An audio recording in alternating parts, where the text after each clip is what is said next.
Ladies and gentlemen, magandang gabi. Kumusta dyan? Ito, busy. Busy, ah. Hindi tayo nakapag-live last week. So, nagkasakit lahat. oh my God, man. Let me tell you. Oh my God, grabe. Sobra. We went live last 2 weeks ago, right? Friday. And then the next day I went to like a gathering of sorts, like a party. I even broke my keto diet for that day. Hindi na kaya na. Hindi kasi nakakahiya naman sana. I mean that's hard when you're going on a diet, but particularly sa ketogenic diet. It's hard for you to attend these parties because most of what Filipinos serve is like puro carbs and sweets. So just to be respectful to them because they and kami rin nagdala kami ng cake so alam mo yon. Hindi namin pwedeng kainin yung cake.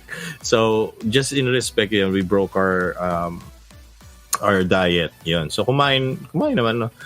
Ang dami ko rin nakain. Pero afterwards, and this was during the party, and it was like okay, ganyan.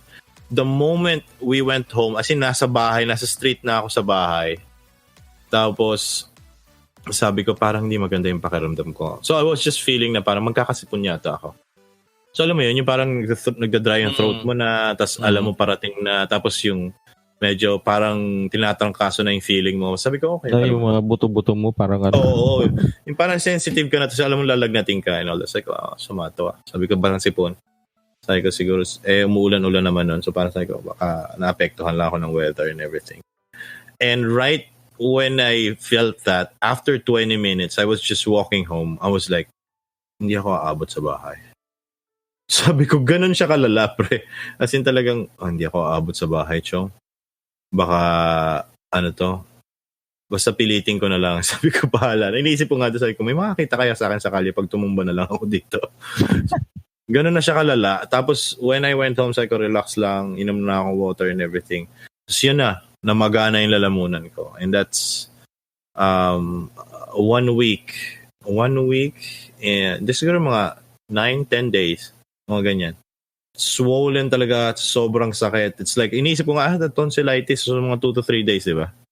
Usually, isipin mo parang 2 to 3 days. So, fourth day, dun pa siya lumala talaga ng todo. As in, talagang sarado na.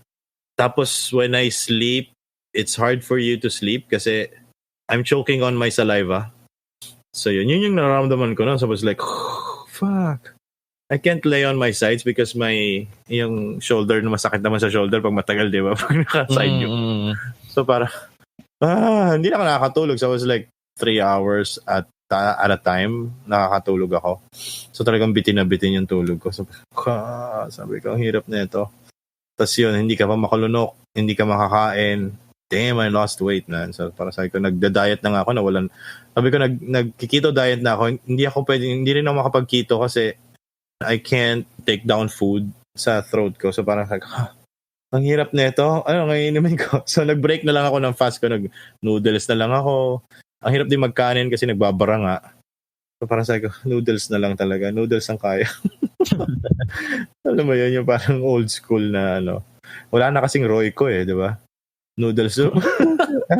Hindi ko alam yun. Hindi mo na alam yun? Hindi. Chicken noodle. It's this soup na parang yung noodles niya is broken down. It's like chopped on small pieces. So, I usually just Royco? eat that. Oo, Royco. Hindi ko alam. Royco chicken noodle soup. Fuck. Hindi ka Tito Soup Manila. Sa Laguna ako lumaki.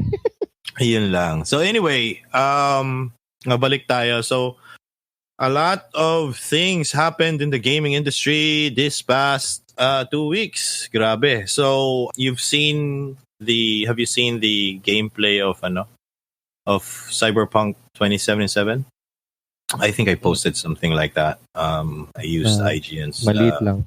link. Yeah. Yun. So but it's 15 minutes and that's what they have been showing. And it was a showcase pala. Kala ko it was like a gameplay with just a person playing and just showing all the features. It was like a presentation type. So 15 minutes of like presentation of what the world is and how you're going to do it and Cyberpunk, and they were focusing on this particular area, Pacifica, which is probably one of the areas there.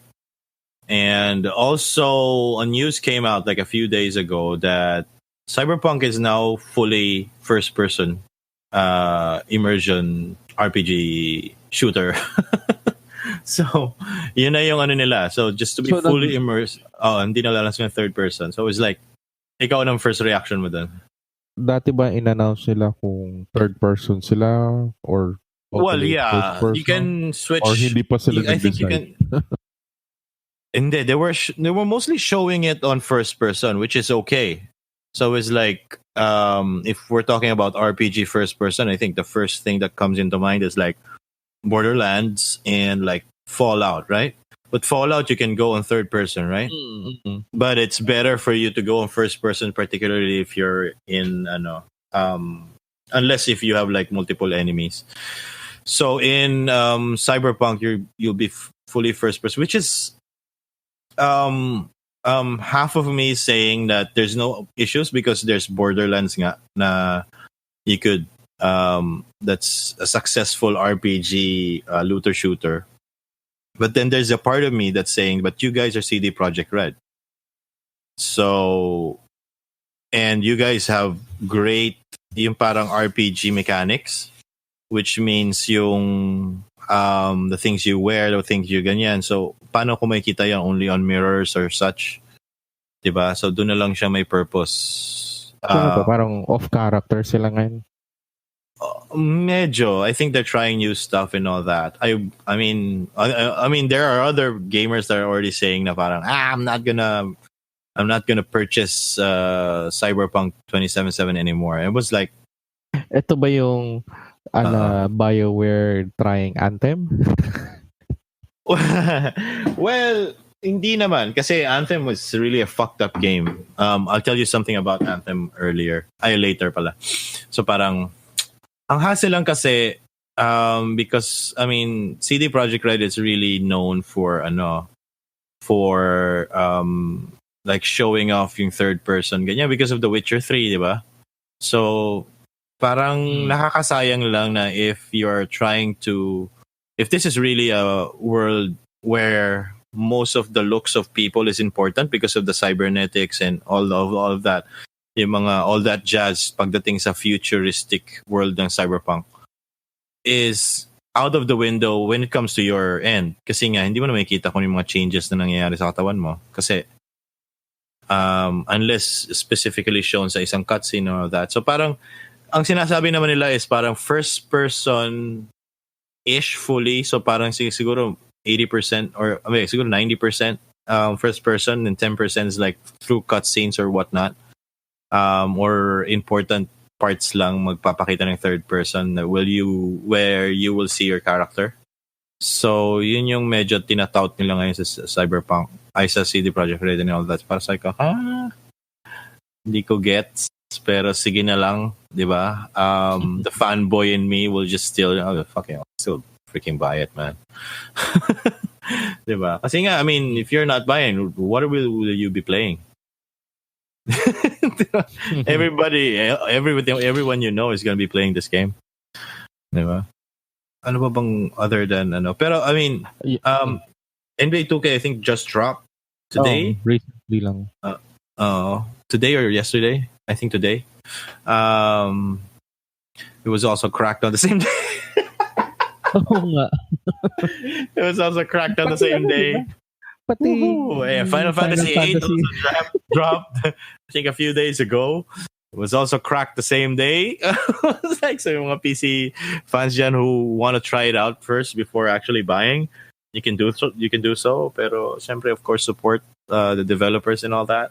Ano yan? Poor protections? Or the thing is, well, yeah, that's one thing. Insider ano to? But yeah, NBA 2K has always had its security measures or precautions when it comes to a cracking. Basically, 2K doesn't care. You crack our game, it doesn't matter why, because you will only be able to play like 40% of the game, because 60% of it is online. So there's no My Park. You can't play with other players. you can just, and you can play some of the My Career, which is one of the things that people look out for, the RPG aspect of NBA 2K. But we also now see the backlash of what they did like a few days before their launch. It was like they just announced to the world that, hey, we're gonna we're gonna release a game with a casino in it. So alam mo yun? Yeah, man. I mean, it's a full-blooded casino game. There's slot machines, there's chance games, there's everything, and all just to get those like add-ons to your characters and cards and my team or whatnot. So they're turning into, it's like FIFA, only FIFA in the worst possible way. Kasi nga, they're trying to troll, pero yun nga, worst possible way. I don't think they're trying to troll. I think they're trying to test the waters. Yeah, they're trying to test. Yeah, they're pushing it. I mean, it's like it's like a joke that Joe Rogan put out like several years ago. It was like when, and they were, and this is where like Bush was like the president. And sinasabi niya na parang paano daw naging president si Bush, walang kaalam-alam, parang ang tanga-tanga. George W. Bush, not the senior, not the 90s George Bush na talagang godfather. Pero ito si George W. Bush na engots. So sinasabi niya na parang siguro may nagtetest lang raw sa Republican na namumubulong. Parang I can't believe that we won. Ang tanga-tanga lang natin, ganyan. Tapos meron daw bubulong sa likod. I think we can go dumber. So I mean, you can see that in Trump now, di ba? Yung parang so parang I think that's what they're doing. Someone in 2K saying, I think we can go overboard. I mean, why don't we release it? Di ba? Yung parang let's put naglalandi-landi pa tayo. Well, let's put casino there. Let's put a slot machine there for kids to play. And this is ESRB rated 3 years old and above. Mali, sobrang mali. I mean, it's wrong in all aspects. It's funny. The thing is, they've tried it at the end of the cycle of NBA 2K where they're actually introducing add-on siya. Hindi. Or expansion or something. Hindi. It's actually included in the game. So, yeah, pero I mean, it has its own purpose. The reason why you have this is because para siyang quality of life improvement. Yung parang it's something to do inside the game. It's something to do, meaning if you're trying minigame siya. So if you're trying to build a team and then you spend these in-game virtual currencies and then you use the slot machine and everything, you could practically build your own team with like legends and all that, and then you can use those teams to actually play online. 5-on-5, tapos gamit yung team mo versus another teams na nabuo niya and all that. So yun. So ito yung mga may pay, merong slight pay to win aspect kasi syempre kung marami kang pero throw in, even though it's like a chance game, the more chances of, diba, the more entries, the more chances of winning. So it's in that realm and all that. So it's really shady. It's fucked up that 2K would do this. I like 2K because they publish Civilization games on the other hand, and then they have like this trashy 2K series. So para sa amin, end of the spectrum talaga. I just hope they leave like Civilization alone. I don't think Sid Meier's, diba, and Firaxis will actually put up with that kind of thing. Kasi nga, ito yung medyo good part ng gaming. Kasi Firaxis still listens to gamers, updates, balancing, and all that, of all the Civilization and all that. So parang, andun pa rin yung parang purebred PC, diba, enthusiasts na matulungin and all that. So, and then on the other spectrum, there's like 2K games. So parang, it's really hard to argue with them as a company because I know that the 2K series is actually making them money, and that gives them the opportunity to actually publish games like Civilization. So, alam mo yun, you're caught in a morality Crossfire. So yun, wala lang. I mean, if you're, sabi ko nga, I mean, I think there's this like game, I forgot the game. There's this game that just came out on Steam. That is it's not a parody, pero I think it's a, what do you call this? It's a, para siyang ode or tribute to games like Duke Nukem Forever, those old 90s shooter games. Oh. So, I forgot the name, man. Pero Quake. No, it's not Quake. It's a brand new game. I forgot. Dami na kasing shooters. Oo. Pero I think the reason why is the developers of the game, or I think the head developer of the game has been caught in a controversy, and people are like, wait, ano yun? I think babae yung protagonist ng game na to. So Iron Fury, yun. So Iron Fury, so it's like Iron Fury dapat yata talaga ginawa nilang Iron Fury. Kasi or parang Iron Fury ba, or kasi ginawa nila noon Iron Maiden yung initial title. Okay. So parang siyang ayaw ng Iron Maiden na band because it was like so close. So parang you're really pushing the boundary. So they changed it to like Iron Fury, ION, Iron Fury. So it's a pretty good game. It uses the old engines of the 90s games back then. And it works. It's a cool game. It's a highly praised game. Actually, 10 out of 10 sa Steam. Metacritic is like 79. Yeah, 79% Metacritic. But thing is, 79%, I'm not really counting on that. I think it's more like 80 before it was like review bombed or I think. Because of the controversy na pinasok nung developer and all that. Anyway, I had a friend who was like saying that, no, I'm not going to buy that. So anyone, he actually bought it, but he's putting it up on refund. So, okay. Oo nga, kasi nga because of like, I think homophobic statements or racial statements or something like that. And then, yun. So sabi ko nga, well, if you're really that concerned about morality, if you still want to play the game, because I think it's a good game, and then there's a guilt-free crack that just released. Guilt-free crack. So you want to play the game? Pirate it, man. Diba? So I'm not for piracy and everything. I'm not advocating it in any way. I think we should we should all support our developers, our favorite developers and everything. But in this case, if you don't want to support the developer, there's always that option.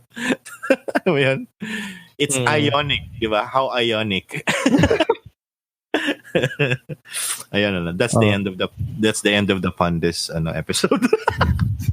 Yun. So,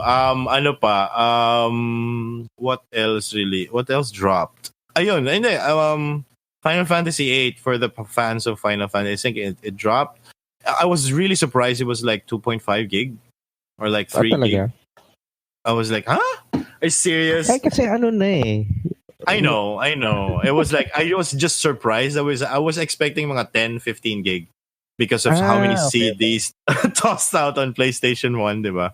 Parang, 4 CDs, 5 CDs yata yan. Parang, dami. So I was thinking, baka ang laki niyan, diba? Pero, isipin mo naman ngayon yan. I was like, NBA 2K, even for its all its pizzazz and everything, it's like 80 gig. Wow, 80 gig. Yeah. Pero most of, kasi nga, even, I think I heard this from Hello Games. Who was that guy from Hello Games? Yung No Man's Sky is like the 12 gigs or something, or 10 gigs, is because of music and videos and playbacks and all that.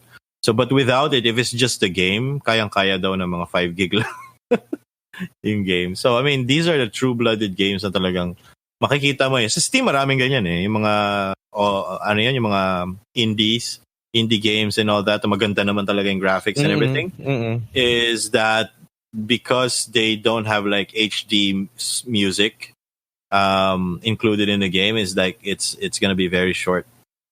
It's going to be very small download size or install size. So, yun. Anyway, what else happened? Classic WoW. Yeah, Classic WoW drop. And yun, pumipila actually yung mga tao talaga para sa quest items. Oo, I mean, maganda yung isang article na ito na yung mga, kasi when lumabas yung Classic WoW, mga teenagers pa mga to eh. So, pagbalik ngayon, which is 15 years later, so mga adults na tong mga naglaro. So, talagang pumipila sila. Oo nga eh, no? Sobrang grabe, no? Pero syempre, it's really nice to see that WoW is still alive. It's not dead in any way. There's still new expansions coming out, right? So, and they're still developing for it. They're still adding new content. But it's really surprising that Classic WoW is getting all this attention. The server is even it almost can't handle it anymore, diba? Yung queue actually eh. Yung server mismo, hindi naman siya nag-crash. It's just that ang daming trying to get in na maghihintay ka talaga and hours ata. Oo. I mean, it just says how much nostalgia is paying off in this age of information, di ba? Parang tama. Pero with WoW kasi, it's more than just nostalgia eh. Kasi ito yung mga, diba, RPG to, so guilds to. So mga, old friends, let's go back. Parang, naalala mo. So most of the time, you're just, naalala mo nung time na to, we did this. Kaya, tapos ang hirap, diba? Doon yung kasi because of, I think the reason, wow. I think the reason why people are returning back to it is because of Cataclysm, diba? Because you can't return back to those old... tama. Because of Cataclysm lang naman, diba? So, So, Cataclysm, I mean, for those who are not familiar, is one of the expansions of WoW that changed the entire world, or even the meta. Did it change the meta? Or is it still the same? Hindi. Kind of. Classic? Sobrang iba na yung ngayon eh. So, iba na yung, it changed the landscape. I mean, at that time, it made sense because it destroyed the monotony of like, instead of like, a new expansion coming out and then spending like 2 weeks on it and then dormant na naman yung account mo kasi naubos mo na yung content. So instead of that, they changed the entire world and all that. So parang almost na-reset lahat ng mga quests, yung mga ganyan, yung mga dating quests na pinupuntahan mo na siguro fina-farman mo and everything. It's not there anymore. So you have to revisit the entire world of Azeroth again, which is good at that time. Pero, syempre yung mga tao hinahanap because before Cataclysm, there were so many expansions, di ba? So parang nawala yung mga memories na yun, tapos napalitan ng bago. Di ba? So parang, I wish I could go back to that. And this is what WoW Classic is actually bringing to the table, which is, ito na ulit yung mga ulit yung mga dati yung quest. Quest, pati yung graphic. It's the same as yung Classic WoW daw eh. Yung old school na ano. I haven't played it. Ang difference lang with this one compared to the original nung way back when is yung engine. Okay. So ngayon it's much more of the new stable engine or something? Mas stable yung engine, kaya niya maraming tao. Ganon. Pero yung look and feel and yung gameplay, it's Classic WoW.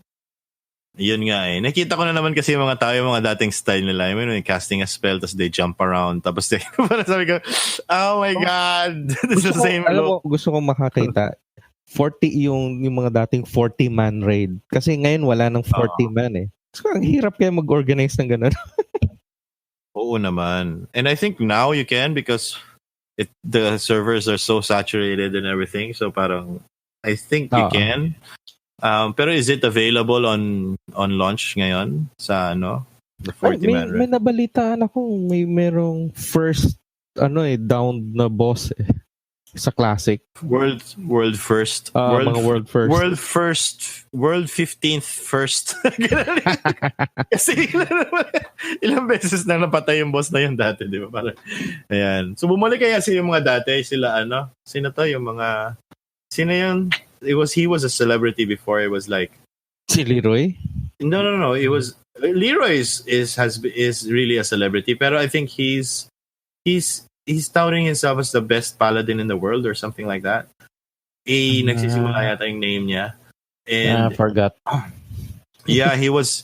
I mean, I followed him before on how he played and and there was this also, I think, Twitch streamer that was banned in WoW. I don't know if he's gonna be back in WoW Classic, pero if his account is banned totally, wala naman. Hindi siya makapasok. Mm-hmm.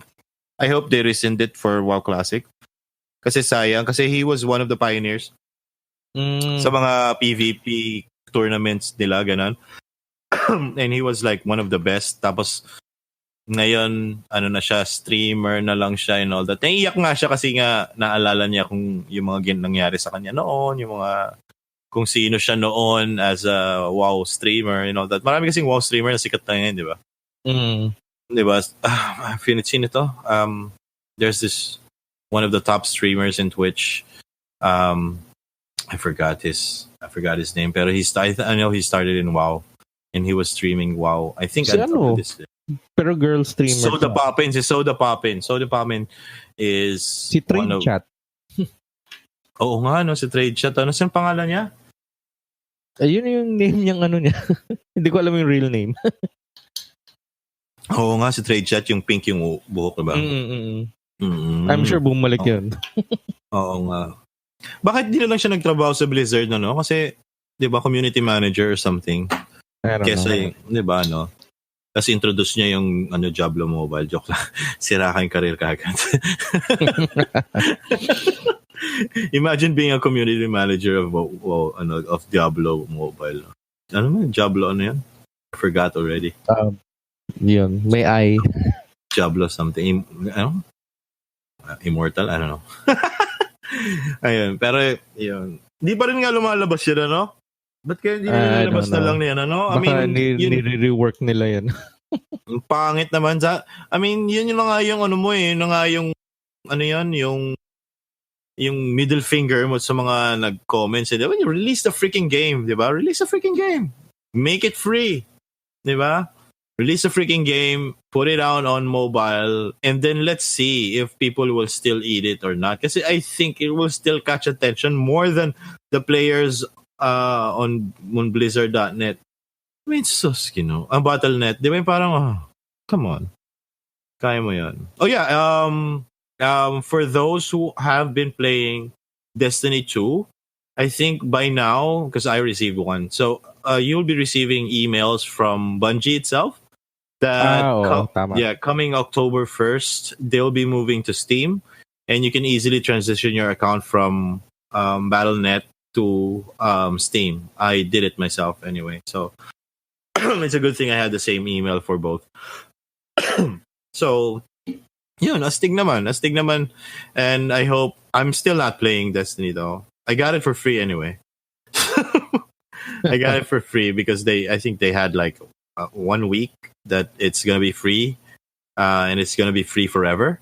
So once you have it in your account, you just need to buy the expansions and you're good to go. And you can still play Destiny naman. Kasi mahaba naman yung panahon ng Destiny 2 without an expansion. That now there is an expansion, so it doesn't matter. You can still level up there. Sayang yung mga bagong weapons and bagong yun lang naman. And it's the typical Destiny. But I'm gonna start playing on my channel probably Destiny 2 when it moves to Steam. Kasi you know that not only that, but you know that Bungie is now serious on putting out content without the express consent of Activision Blizzard. Kasi nga, di ba, we all know the controversy of Activision actually not bringing out the potential of Bungie and always hampering the development cycle with how can we make money out of this expansion. Buti na lang Diba? pala, no? Partnership lang sila, hindi yung talagang kinuha. Oo. Hindi kasi, the only reason why is this is like what EA and BioWare is all about.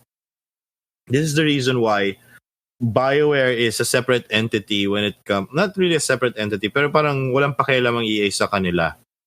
Kasi nga, they've already proven themselves when it comes to like the Mass Effect series and all that. They know when it comes to their shareholders that BioWare can make money. Diba? It's just that if there's always this top BioWare executives that are trying to impress EA in a way that, hey, we'll release this ganyan so we can make money and all that. So that's when and also yung mga decisions ng EA na parang use Frostbite na lang on all your platforms, which doon nasisira ang BioWare make decisions like that because I mean EA is footing the bill. So ano yung difference between yung setup ni sino to? Ano yung pinag-usapan natin ni Bungie with Activision? Yeah, what I'm saying, what I'm saying is like with Sony. Oh, what I'm saying, Ba't may Sony? Hindi kasi 'di ba inabsorb ni Sony ang Insomniac Games, yung gumawa ng Spider-Man. I mean, I think that's inevitable kasi because of moves, because of so, di ba, Insomniac, hindi na sila makalabas from hindi na. Kasi part na siya ng company. Mm-hmm. So, exactly. Bungie and you say BioWare. So, if they want to, they can still split with their I think they should be able to do that because of kasi nga, the reason why Activision let go of Bungie is because they didn't make money. Destiny 2 didn't make the cut or that was expected by the shareholders and everything. So they were deemed as like it's a bad parang it's a bad asset that we have. So parang naging kontrabida si Bungie sa mata ng Activision executives. So parang ang gastos nyo ng game nyo gawin, ito yung kailangan yung pera pero ito lang na i-produce yung pera.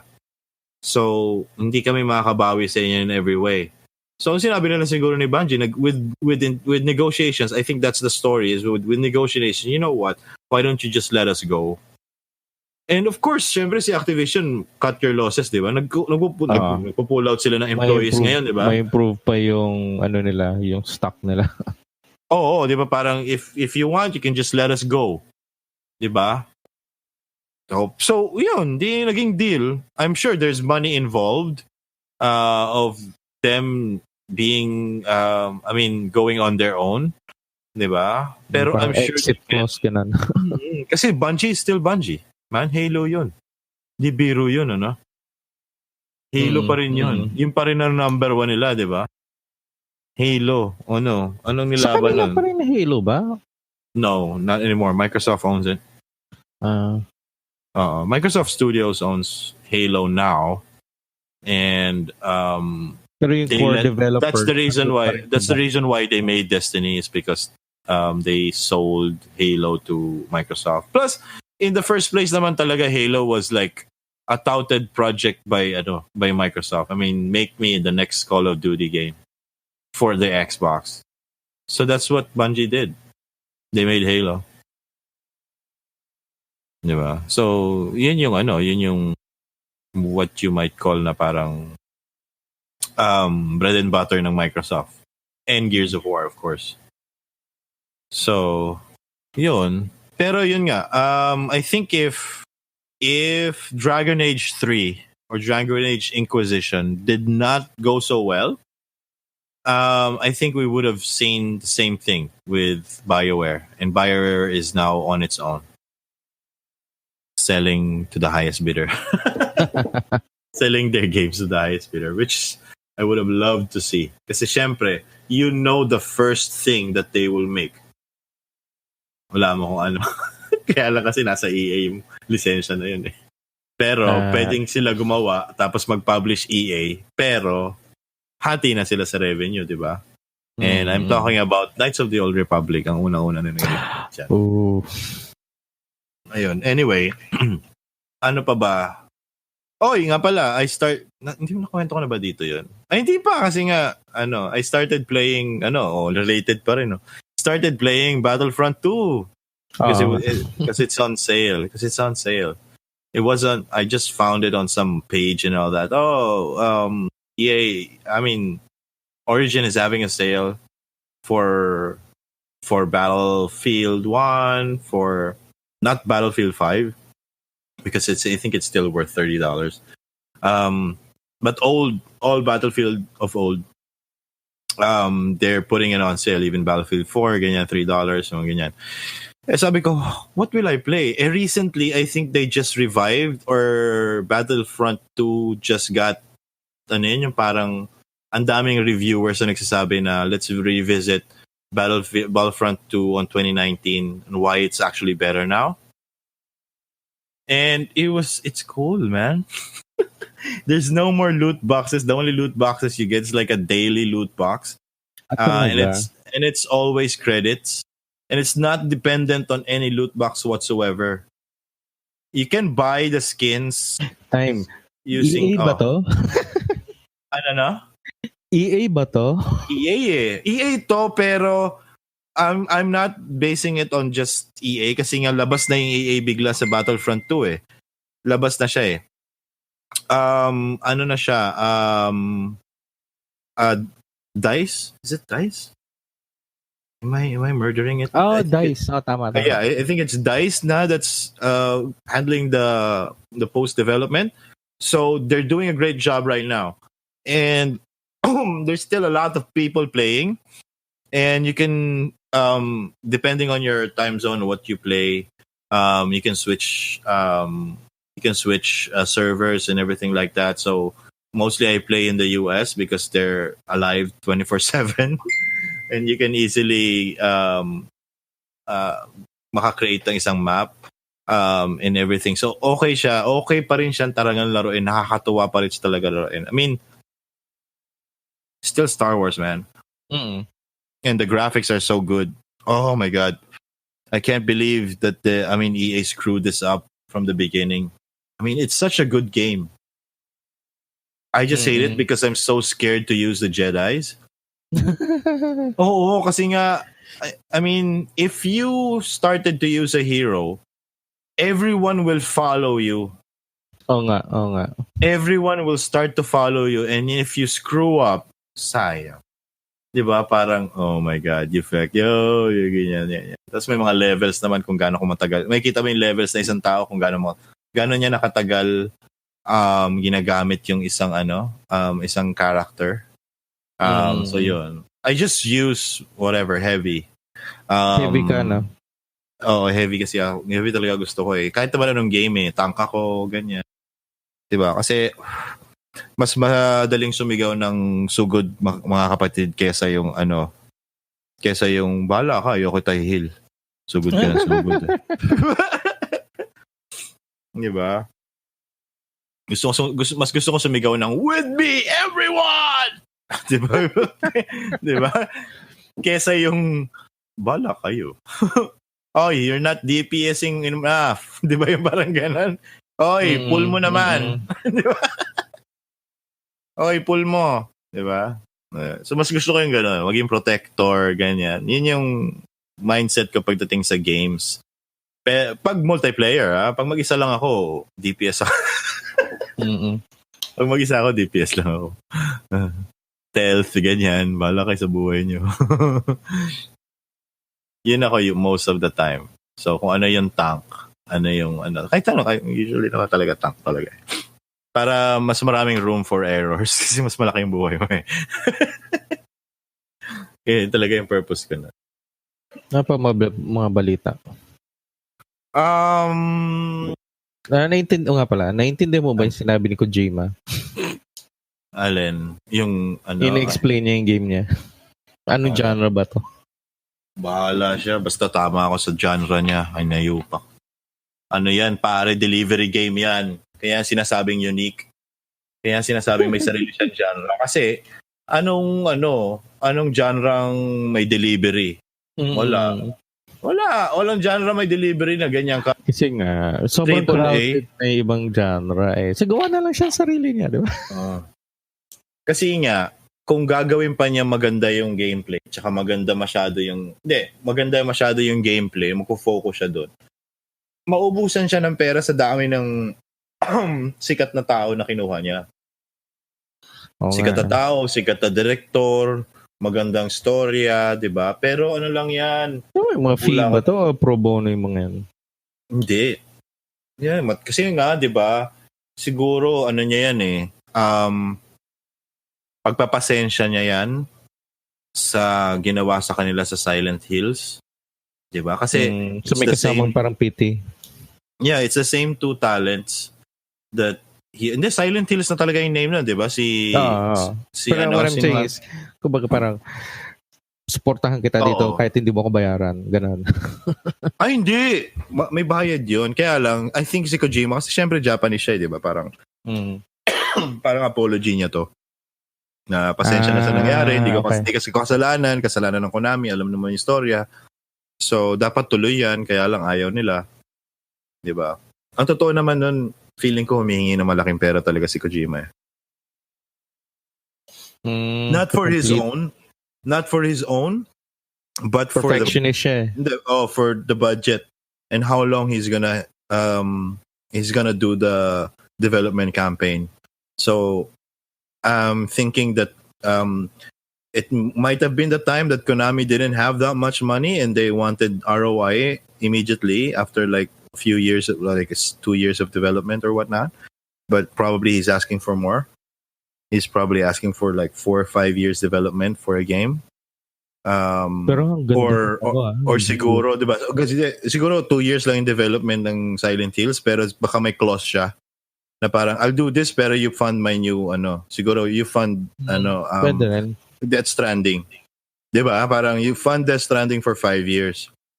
Siguro yun yung naging usapan niya, that, and then they said no. And then alis na ako. Di umalis ka. Diba? Yung parang nagpataasan na lang sila ng siguro. I think that's the only theory that I can put up there kasi nga tapos na naman. It's already finished that he's already out. You know. So, nakakatawa lang fan talaga si Kuya si pangalan nun. Sinasamba lang niya talaga si Kojima. Ang akin lang talaga, I just hope this game doesn't fall flat on Kojima's face because I don't think people are ready for this kind of game. It's gonna be a cool game. Pero dalawa kasing iniisip ko dyan eh. They're gonna criticize it because it's not really a good background game or they haven't played anything kasi nga ayaw naman ng mga Amerikano, ayaw naman nila masyadong change from the room. Or they actually follow him and then do the fanboy thing. That, he's really a genius when it comes to ideas and all that, blah, blah, blah. So, it's either of the two ways that will happen. Kaya isip ko lang hindi ka talagang part ng plan niya na sabihin niya, this is a different genre, na bagong genre. Kasi, if he's trying to sell it. No, I mean, yeah, true. But what I'm saying is, if you define it as a different genre, hindi ka mako-compare to anything else. So, there's no point of comparison. So, they cannot say na this is better. Alam mo, hapon lang naman yan si Kojima pero narcissist din yan. Bilib din niya sa sarili niya. So, I mean, part that and he's really good at what he does. Parang isang billionaire ba to? Alin? Anyway, baka. Pero yun nga, I mean, he's really good at what he does and people are not saying otherwise that, dude, you need to stop, you need to do this, you need to look at the facts. Everybody is probably saying na, dude, just do you're great, you're awesome, you're a genius, you're the only one that I know that can think about this and pull this off. Yun lang yun. May fear tuloy ako. Ito yung nangyari kay kay George Lucas No one wants to contradict him nung time na ginawa niya yung prequels Oo nga. I mean, maganda ideas niya, but di ba, kung siya yung nag-execute, So may baka Parang walang si ano, check kay ano ngayon. oo. Ganun naman talaga eh. Parang sino nga to? Si Peter Molyneux. The head of the head of the former studio, Lionhead Studios.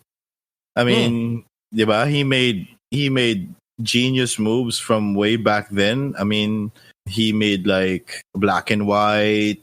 He made all these. Maganda yun. Oo, 'di ba? Tapos he made Fable. Tapos and then it fall out and it fell on his face na parang yung Fable 3 wala na talagang kwentang game. Kasi nga, he's ambitious and he pushes his people to points of no return. Kasi nga ambitious siya eh. Pero I mean, ngayon kasi makakawala si Kojima because his game is almost finished. Diba? His game is almost finished or is probably finished. It's just siguro final crunch na to. Final crunch months na siya. So, finishing na lang talaga. Siguro may dinadagdag na lang siya ng mga quest items and everything. Alam ko na. Maiihi na eh. So, dapat may number 2 din. Meron yan. Sinasabi ko sa iyo. Kaya lang, anong tawag dito? Isi-sensor niya yan. So, biglang may lalabas na bush. Kasi nga, may hapon siya eh. So, may mga, alam mo yun, yung makikita mo sa Yakuza na game. Lahat ng mga kalokohan sa Yakuza, pwede mo makita dyan eh. Yung mga, kung ano-ano, may mga videoke sa Yakuza eh. Di ba? Parang, di ba? Parang may videoke, may ano-ano, may mga strip club, may ganyan-ganyan. Although, syempre, post-apocalyptic world, wala naman strip club, so makes sense, di ba? Pero, alam mo, yung mga mundane things, he will include it in the game, man.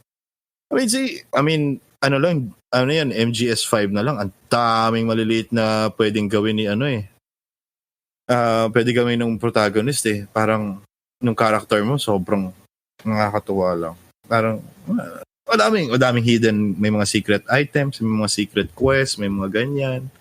So, yun, nakakatuwa lang na may mga ganyang klaseng tao and may nagpopondo sa ganyang klaseng tao. Ayun, genius nga, only needs money. Ayun, pinag-uusapan natin kanina. Magsa-start na raw sila ng podcast. Good luck lang sa kanila. Good luck. I hope it succeeds. I forgot the name. But I think it's all about esports. What we're talking about is what Tier 1's new podcast is all about. And they're they're going into podcast now, not just live and all that. But I think they need them there because I think I saw it on YouTube that they had a video about it and they were featuring it. Pero it sounded more like a shoutcast podcast. So, and the hosts are still trying to understand what a podcast is. Even I think Trike is trying to understand what podcast really is. And me and John were like talking about it. It was like, this is what we're doing like a year ago. Yung mga pinag-uusapan natin 1 year ago bago tayo nag-start, you know that. Pero yun, and we're here. Diba? So, ngayon alam na natin gagawin. Alam na natin yung mga kailangan gawin. Diba? parang ayaw ko tuloy pakinggan yung first episode natin. Kasi parang oo nga. Ayun nga. Okay lang yun. I mean, it's part of growth meter, ika nga, di ba? So, at least now, we know what to do. Ang kailangan lang namin pera. So, and actually to make something out of it. Pero isipin mo naman, 37 episodes after, di ba? Di ba? And we're doing it almost every week. Almost every week, because there are weeks. There are even months na wala naman kaming episode. Because of life, adulting and everything, di ba? Pretty soon, baka mapalitan na rin kami. Hindi na kami nagsasalita dito. Di ba? Iba na ang host namin. That's all in the works. That's all in the plan. All throughout. We're also planning a lot of shows to come out, just in case. Pera lang problema. Oo nga, pera lang naman problema. Paano namin po pull up to? Paano namin po pull off tong ganito? Pero otherwise, the ideas are there. Yes, kaya keto and fasting. Oo nga. Grabe. Gagawa tayo ng ketogenic podcast para lang makakuha tayo ng pera. Ano ba yung mga kailangan kainin talaga? Nga pala, something came out then. It's, I also want to talk about this. Yung Tom Clancy's Ghost Recon Breakpoint is on its beta right now. Not anyone can get in. It's actually closed beta, but you can try it out. You can try and listen to it. Tapos, it just doesn't work with my system, man. I don't know, because probably it's beta. It's on its bad legs right now. Pero I'm experiencing several game-breaking bugs. That, yeah, there are certain areas. I mean, you're riding your vehicle and everything kasi goes with wildlands and everything. Well, let's just talk about the game first before yung mga ano. The game is exactly like Wildlands, although ang dating kasi niya medyo personal and it focuses more on the stealth aspect of you being sniper. Oh, not really sniper, pero kasi automatically all of your equipment, even if you just got it, may silencer kagad. Meron kagad suppressor. So meaning the game is really pushing you to go stealth. Not to alert anyone, not to go Rambo on the game. So isa yun sa magandang aspect, and also medyo mas malapit yung camera focus ng character mo. Mas malapit siya sa naka shoulder ka naka-focus. So it feels somewhat like a mix of Ghost Recon Wildlands and The Division 2. May cover mechanic na siya na wala sa Wildlands. Wildlands doesn't have a cover mechanic. Now this one has a cover mechanic. Although unlike Division 2 where you have to initiate the cover mechanic, this one once you lean on the wall, automatic magko-cover siya. So it's like I think they use the system. I don't know kasi Ubisoft may gumamit ng mga systems ng previous games eh. So I think it uses slightly the the cover mechanic of the Assassin's Creed games. Yun. Okay. Medyo may mga funky situations lang when it comes to animation. Like when you lean on the wall but you're leaning on a fence, the game is showing you that you can cross over or crossing. That's the exact crossing, meaning if you hit the space bar, your character will try to climb the fence. But the thing is, what happens with the animation is you try to climb the fence, you don't see the animation him climbing the fence. Nandun ka na kagad sa other side. Teleport. So parang nag-teleport ka. Lalo na it's a wall. It's a high wall, and then on the top merong fence. Pero that option is there, crossing. So ibig sabihin, automatic aakyat siya, di ba? You will try to climb that wall. So pag click mo yan, nandun na kagad sa other side. Sabi ko, what the hell? So parang sabi ko, bug pa to, bug. So kasi pag ganun, pwede mo i-exploit eh. Di ba? Nasa taas yung kalaban, biglang nasa wall ka na kagad, hindi ka walang detection part na, hindi siya realistic. Ang focus na itong game na ito is realism eh. Tapos there's also bush mechanics. Ibig sabihin yung pag may bush, tapos sa Assassin's Creed, di ba, pumunta ka sa bush, tapos para magiging invisible ka and all that, which shows you that, you're already hidden. It also shows that dun sa game. So parang meron talaga siyang mga mix ng old systems ng Ubisoft that they're using here. Although I haven't experienced yung survival mechanic masyado because once you get detected by the wolves, you're fucking dead. There's little kasi tapos yung even if the wolf, kasi merong mga drones na umakyat sa taas and you have to actually run from these. You can't really hide from them because they can see you from above. Siguro, pag dumapa ka, yung sinasabing camo, yun. Pero pag na-detect ka na, and then your minimap will go static, meaning someone is already on your trail. At that point, all you can do is run because meron lang silang hanapan na small area, and you have to get out of that area or until your minimap actually goes back to the normal one. So wala na siyang static. Pero if you stay on the static mode, and even if you go camo, they'll find you right away. And it's scary because you can't fight back. So, walang to? I mean, talagang forced ka talaga mag-stealth. Forced ka mag-stealth because basta ang delikado kasi is yung mga drones. And it's scary. Although, I don't know if it's the beta that's doing that, pero the world feels kind of empty. Meaning it's a whole lot of wilderness. May mga guards from point to point from like 200 yards at a time and all that. Pero there's no one there on that world. So, pwede kang mag-set up camp anytime you want. Pwede kang kung ano-ano na gawin. But the thing is, ang empty talaga ng world na nakita ko. Kasi I was going from point to point and I was riding like this motorcycle on the highway. Usually pag ganon, I mean on, what do you call this? What games with that? Far Cry games, the old Ghost Recon Wildlands. What you are trying to avoid is yung mga patrols na gumagamit ng kalye. So, pag nakasalubong mo sila, syempre madetect ka nila. I've been driving for like 10, 20 minute stops because the world is huge.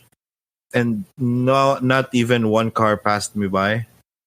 So, medyo nadidishearten lang ako doon. So, yun. Na parang sabi ko, ay, wala masyadong tension. Na, dapat kasi, I think yun yung goal before ng Witcher 3 when CD Projekt Red has a start basa ko kasi kaka-start lang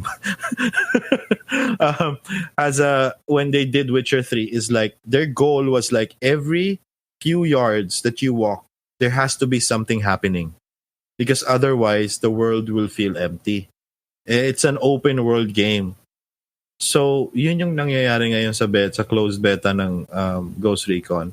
And, I mean, sad to say to Ubisoft, but you guys have been on this road before, that you guys are probably gonna have some heavy criticism come October when you release this game if you don't change what you have right now. Yun lang yung comment ko dyan. Kasi, it feels empty. The missions don't feel immersive enough. There's no kasi after the first few minutes or first 30 minutes of the game, which introduces you to several aspects, it just stops and leave you there once you reach the first outpost. So, bahala ka na. Yung missions hindi na siya sunod-sunod, pero story emphasis to. May story emphasis. Maganda yung pagkasunod-sunod ng story niya. Voice acting was like top notch, man. Talaga. Oh man. I mean, I think even the main character is voiced by the Punisher guy. Si ano? Pangalan nun. But he's the main villain of the story. I haven't encountered him yet. To be honest, I actually uninstalled the game because of so many game-breaking bugs. Kasi the game is already crawling, but I'm playing on Ultra. So, ibig sabihin, my system can handle it. But the game defaulted me to Ultra settings, pero it couldn't handle the game. Ibig sabihin, the game would pause for like a few seconds, even 20, 30 seconds, even a minute. Nothing's happening. So, it was like, what the hell? It's sa engine, yan. Oh, and you know what I'm looking at? The menu. Inventory. I was trying to change my gun. I was like, what the hell is happening? I was trying to move. Wala. What is happening? So, yun yung nakakatawa. Ano nangyari? Hello. Sino yan? Anak mo dyan? Anak mo yan? Ay, good naman. Sleepyhead. Hi, babes. Good morning. Sorry. Kanina pa ako nag-aantay sa inyo ng chat kasi sabi niyo past tense. Sabi ko, Si Jan kasi. Tapos, okay lang yan. nag-aantay ako ng chat. Bakit walang nagsabi? Ayun, tumuwi. Nakatulog ako. Sorry guys. Si Dexter nga gusto sumali. Literal, kakagising ko lang. Sorry. Okay lang yan. Anyway, ano mga pinag-usapan nyo? Yan tuloy. Hoy, nakabili ka na ng Final Fantasy 8. Kamusta? Ako? Hindi ako bibili nun, ano? Bumili ka, di ba? Ay, kala ko bumili ka. Hindi, pirated yun. Pinakita ko sa'yo. tinignan ko sa Steam, nasa 900 plus eh. Oo nga, mura lang siya. Kasi reshading lang ginawa nila doon. Kaya nila release na mabilis. Kasi parang yung mga characters lang yung gumanda. Oo, kasi kung talagang ni-remaster nila yon ng totoo, syempre kung developer ka dati ng Final, kasi wala na rin kasi mga developer ng Final, kasi nahirapan nga silang kunin yun, di ba? Nahiyapan sila kumuha ng kopya nun para i-remaster eh. Wala na kasi yung mga old files na nasira na daw. Ano ba yung nangyari? Dapat dinagdagan nila ng mga mission, yung para mga cameo lang, mga ganon. Walang mga ganon. So parang literal na game lang siya ng pati nga yung in-game, pati yung cutscene eh. Yung luma-luma pa. Tapos yung in-game characters, mas malinaw dun sa cutscene. Bagay yung cutscene hindi siya na-remaster. Siya pa rin yung old file. So parang sabi ko, pangit dati, gandang-ganda ako sa cutscene na to, parang totoong tao. Actually. Sabi ko, but ngayon, wala mga texture yung mukha. Sabi ko, oh my God, ang layo na talaga ng narating ng gaming. Sabi ko, pero in-game naman, I think it's okay. It's not as digitized as before. And it works on higher resolutions. So, yun. Mas okay na siya, mas ma-handle na siya. Although, I was just surprised kasi ilang CD to? 5 ba to? Nakatandaan mo? 4 or 5, diba? So, parang gano'n 4 or 5.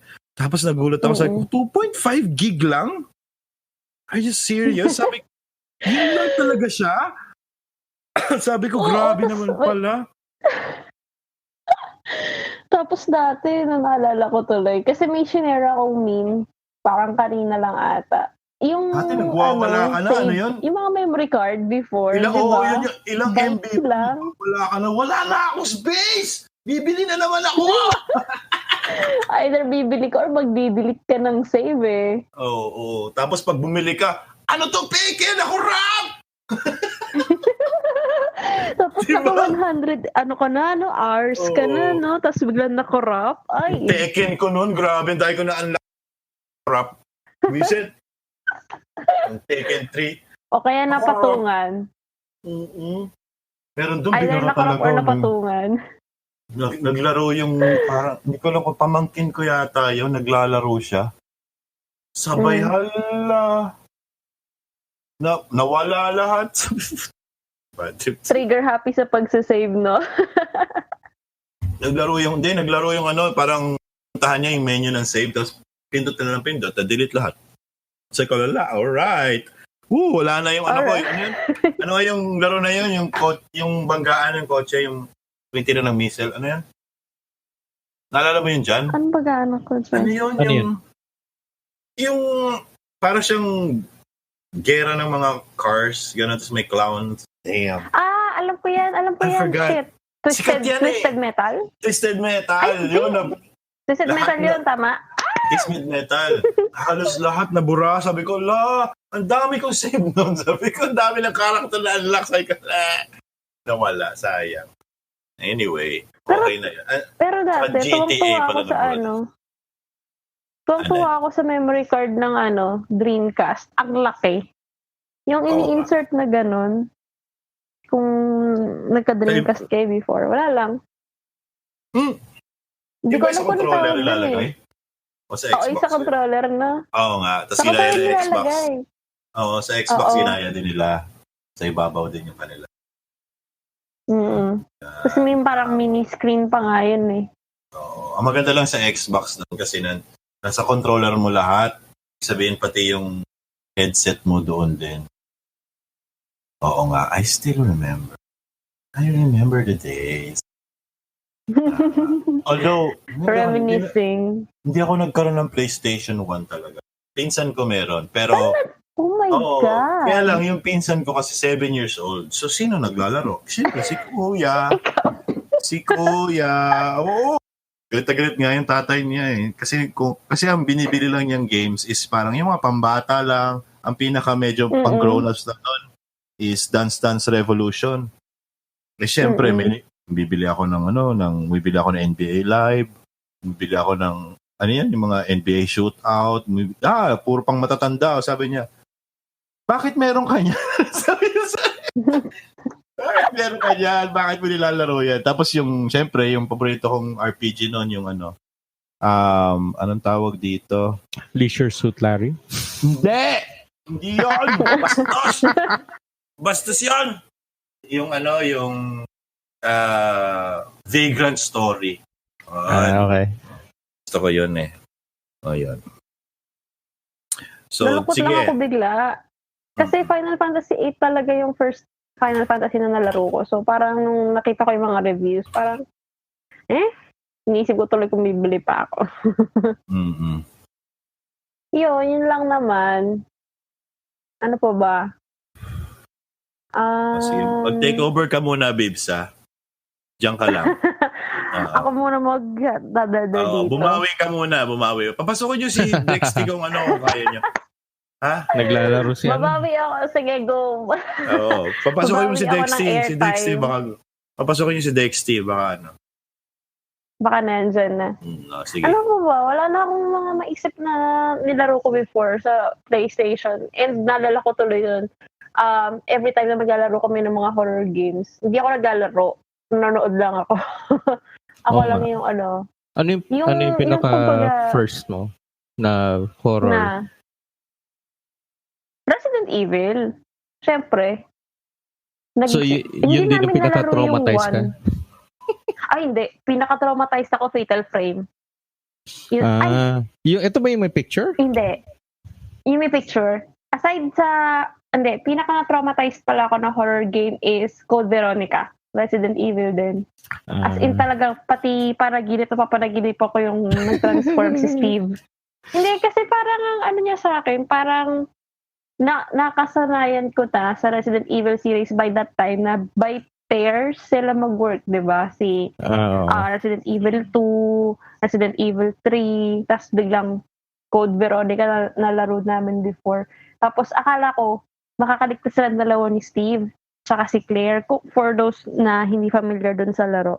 So yun, biglang yun, nag-transform si Steve into a monster. So parang iba yung impact niya sa akin nung bata ako kasi basta iba talaga, oo, promise. Tapos paulit-ulit siya sa utak ko na nagre-replay kung paano siya naging halimo.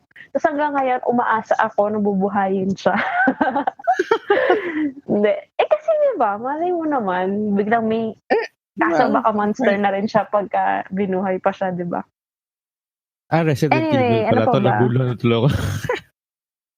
Oo, diba? Kasi sa Resident Evil, uso yung mga ganyang buhayan factor. Final Fantasy, di ba, paiba-iba yung nila, mga story nila. Final Fantasy naman, I started with 8. Tapos, nag-jump ako ng 7. Kasi by that time, nilalaro ng kuya ko yung Final Fantasy 7. Napapangitan ako sa graphics. Polygon kasi. Siyempre, bata, di ba? Ano ba yung appealing sa akin that time? So, ang nilaro ko yung Final Fantasy 8.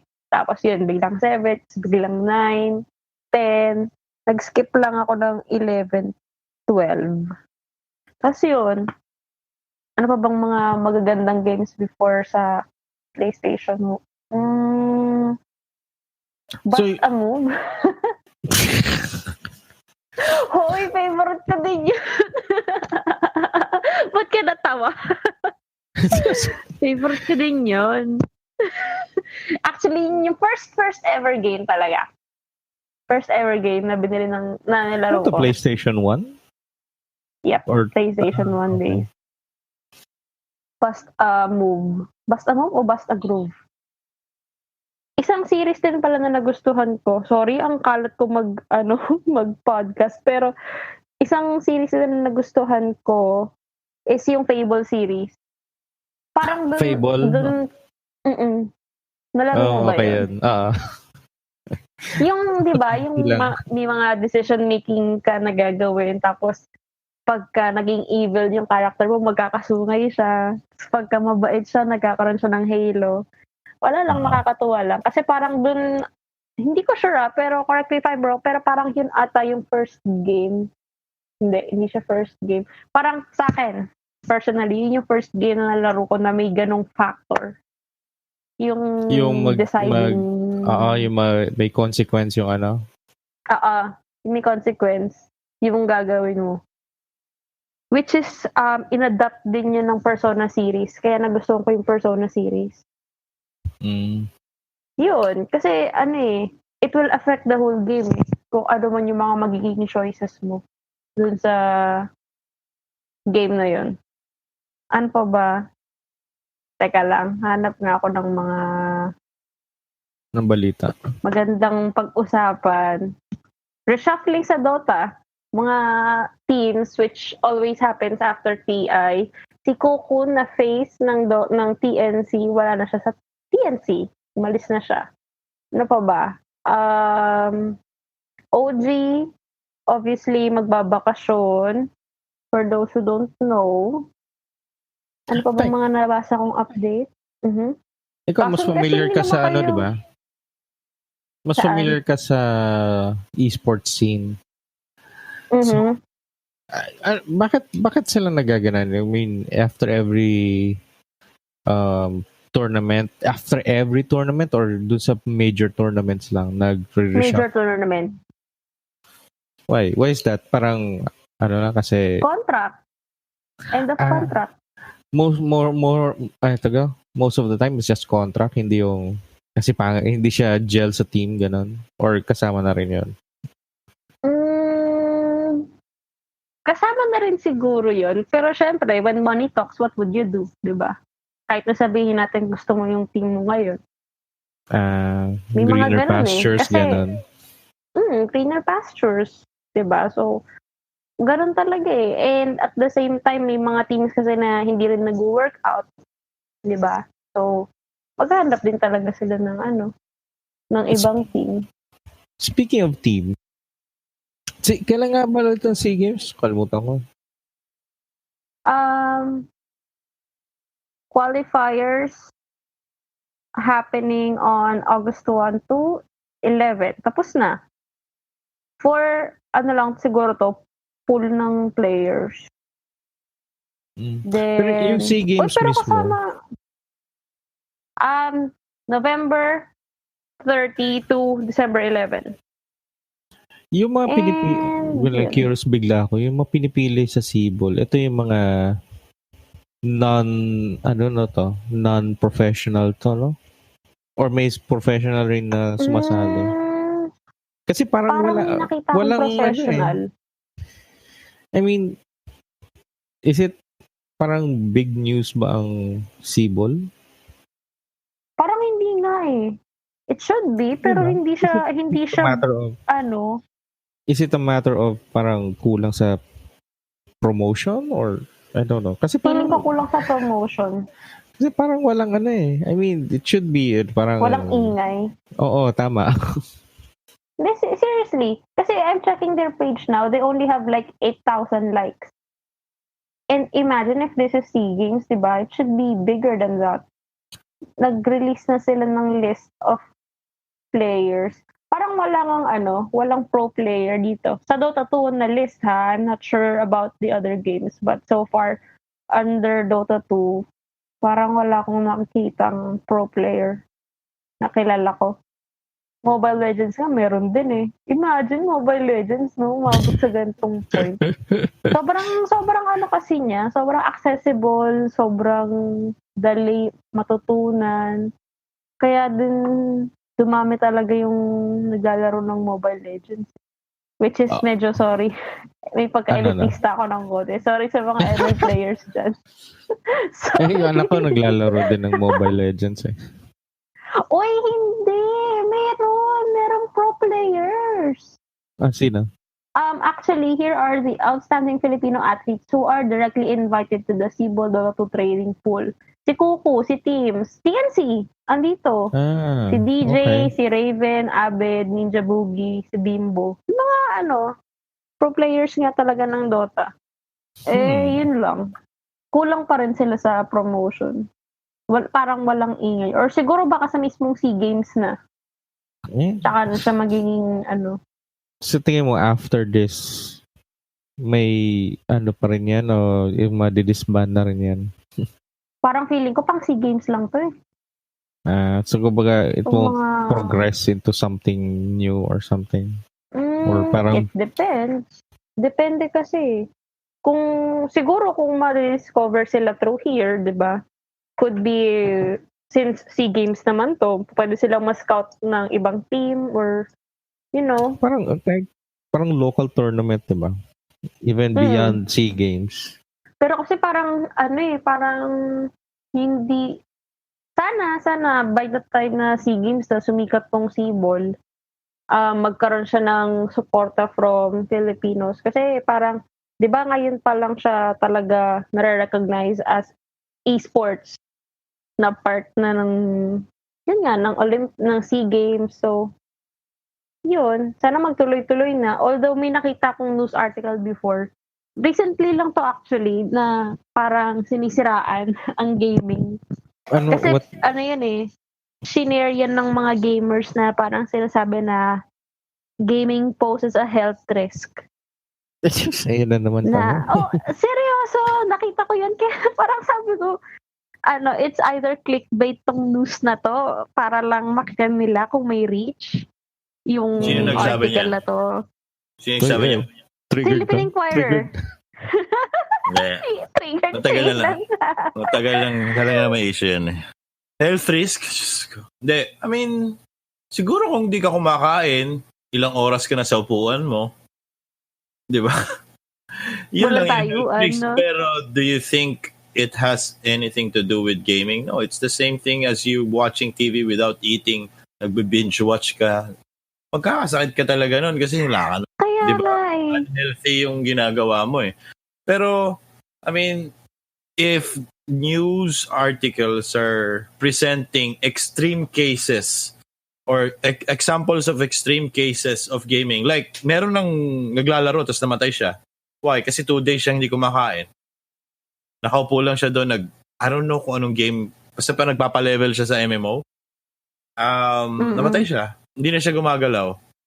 So, hindi nga napuno ng mga katabi na wala na palang malay yun. Patay na. Kala nila tulog kasi nakatinga lang gano'n tapos nakasandal sa upuan. Tapos yun pala, wala na.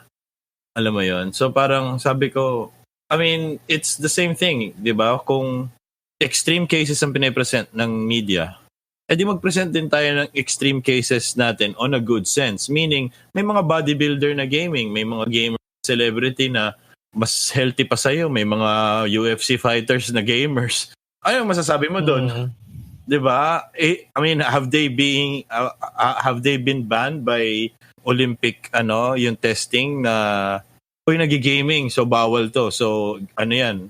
Enhancers 'yan sa pag-UFC niya o pag-MMA niya. Hindi naman, 'di ba? So I mean, yun eh. If the source of the news is coming from an extreme example, then it's all right to say that there's also an extreme example on the other end of the spectrum na ano ngayon, 'di ba? So kung yan lang tayo extreme cases lang, wala tayong mahihita, 'di ba? That's the thing. Kaya nga so feeling ko talaga nag-aano lang yun, nag-check lang kung may reach yung magiging ganong clickbait news. Ganun talaga diba? Yung mga sensationalist. Walang mai-present sa editor pagdating ng ng brainstorming. Tapos, boss, meron akong nakita kasing article, lupit eh. Masama pala yung gaming eh. Diba? Sige, sulat mo yan. Hanap ka ng sources and everything. Okay. Kung sulat niya yon, yung sources niya mahina. Diba? Gaming, nag-journalist din ako, no? Nagsulat din ako sa gaming, so alam ko sinasabi ko, no? Yung mga ganyan, wala na kasi hindi kayo makipag-compete sa mga kasama niyang nagsusulat tungkol sa gaming, kaya ganyan.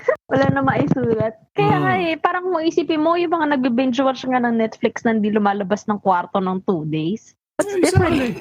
Di ba? Na naglalaro ka. Parang sabihin, puro ka na ng laro. Pagtayo yun, puro gout yun. Di ba? Pagtayo nun, sakit na. Malamang, di ba? Isa na sakit na ng ulo ko. Malamang, di ba? Yun yung sinasabi ng palagi ng mga nanay, di ba? Parang ko sa atin, puro kalaro, di ba? Kaka-computer mo yan. Ayan, nasira na kasi yung mata mo, kakaharap mo sa TV. Yung mga gansus ko. I mean, luma na yung mga ganyang pero ang hindi kasi nila matanggap is this is an emerging industry and of course there will be resistance lalo na sa mga emerging industries. Hindi, you can't even blame anyone if gaming in like 20 years replaces Netflix. 'Di ba? As in wala nang nanonood ng movie, lahat naglalaro na lang. So kung kung ang nirelease mo sa taon na 'yon, tapos 20th Century Fox ka, wala kang bagong game. Wala. Bagong movie, ano yun? 2 hours, nakaupo ka lang, nanonood ka lang ng cutscene, pangit. Diba? Ganun na yung magiging linggo ng mga bata. Ano ba yan? 2 oras, cutscene lang. Diba? Asan na yung gameplay? Mga unskippable cutscenes pa, no? Makakita ka niya na kaya nga sabi ko nga sa inyo if hindi mag-catch on ng movie industry, ng interactivity pagdating sa mga movies nila, 'di ba? Mahihirapan lumaban ng movies pagdating diyan kasi parang ang movies, ang nanonood na lang matatanda. Tayo for the future matanda na tayo . So, 'di ba? 'Di ba tayo yung mga bata, iba na yung ginagawa nila, tapos yung mga matatanda, nandun pa rin tayo sa sinihan. Pero dying industry na tayo kasi tayo na lang yung nanonood. Wala nang nanonood ng mga bata. Kasi ngayon pa lang may Netflix. Diba? Pretty soon, lahat ng bata dyan may access na to online money. So, ang gagawin nila, yung mga hindi na sila pupunta ng sinihan, magda-download na lang sila. Download nila lang yung movie, papanoorin nila, yun nga, maiinis sila. Tamba to 2 hours, cutscene. Wala mong gaming dito. Ang haba namang cutscene nun. Yeah, tapos ngayon yung mga di ba yung mga bata ngayon, maiksi na yung attention span. Sa tingin mo, kaya nila yung 2 hours? Pwede na tayo lumabas. Nag-iiyakan na. Gutom na ako, di ba? Ganun kasi all information is now going through everyone as fast as possible. So if it takes you 2 hours to actually send you to tell your entire story, no one would listen. So, di ba? Nagsimula na yan sa mga YouTube, 3 minutes dati, di ba? So parang kung hindi mo ma-deliver ng 3 minutes yung gusto mong episode or vlog or something, wala na. Walang manonood. Sa Facebook nga lang, di ba? Yung magkaroon ka lang ng study dyan, how long do people watch yung isang video na nakita nila? Di ba? TikTok, Vine, lahat. Vine nga, grabe yung pinush na yun, 6 seconds, natatawa ka na 6 seconds. Di ba? Oy, magtatayo ng ng podcast sila Tier 1.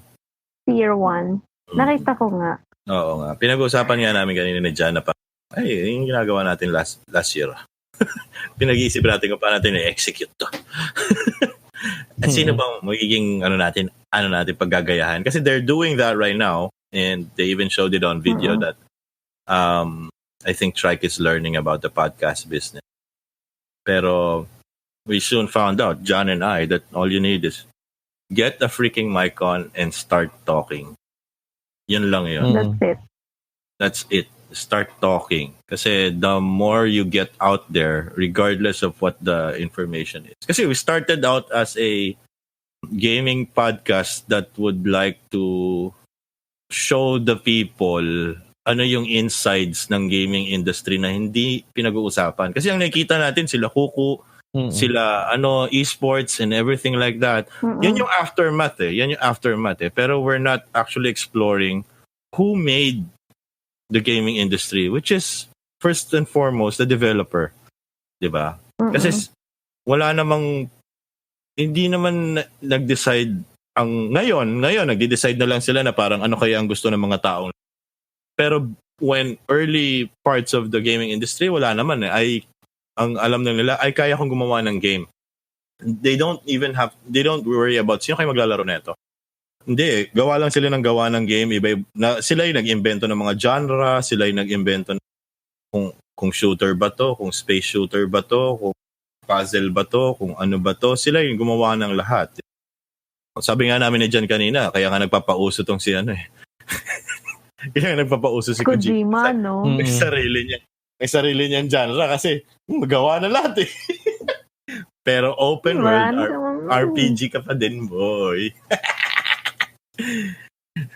Anong tawag niya? Anong tawag niya? Strand game. Oo, person something English na game. English, ano? English talaga, no?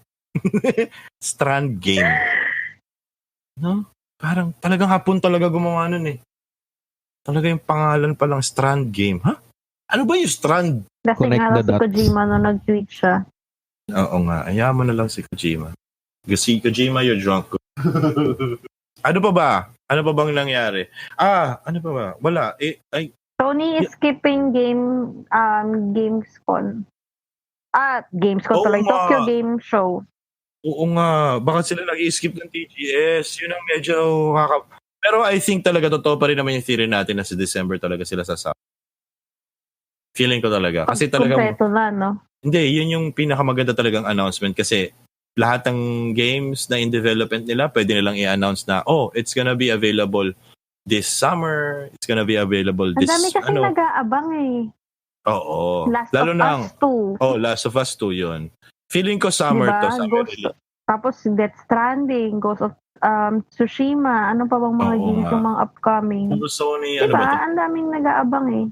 Tapos alam ko, Neo, magkakaroon siya ng Part 2, Call of Duty. Magkakaroon din yan, di ba? Oo. Call of Duty, start na siya.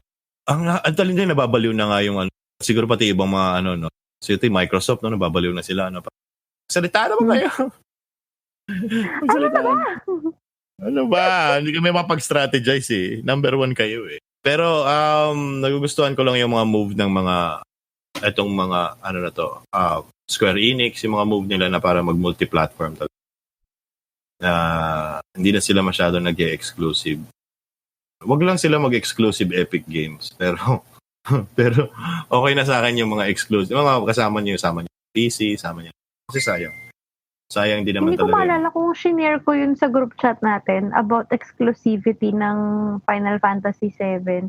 Parang nagkaroon ata ng issue na parang may leak ng poster na nakalagay Xbox. Alam ko shinare ko yun sa group chat. Yeah. Yeah, nakita ko yun. Tapos, diba? Ano pa ba to? Death Stranding is no longer Sony exclusive. They opted for multi-platform na.